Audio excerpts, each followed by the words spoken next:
மனமொத்து வாழ முயற்சி மேற்கொள்ளும் அக்கணம் அம்மனங்களுக்கிடையில் ஏற்படும் பரஸ்பரம். அப்பரஸ்பரம் பற்றி நாம் ஆராய்ந்தோமேயானால் அதன் அடிப்படை தத்துவம் விளங்கும்.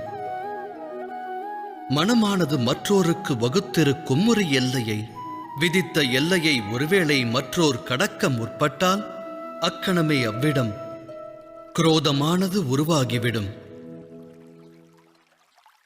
அந்த எல்லையின் பொருள் என்னவென்று தாம் சிந்தித்திருக்கிறீர்களா?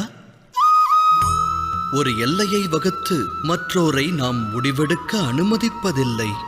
நம் முடிவை அவர்கள் ஏற்க வேண்டும் என்கிறோம். அதன் அர்த்தம் ஜகத்தில் அடுத்தவருக்கு எவரும் சுதந்திரம் தருவதில்லை. ஒரு மனதின் சுதந்திரத்தை பறித்தால் அவ்விடம் விளைவது என்ன? குரோதம், வேதனை அல்லவா? வகுக்கப்பட்ட எல்லை உடைக்கப்படும் போது வகுத்தவரின் மனமும் குரோதம் கொள்கிறது. நான் கூறுவது உண்மைதானே?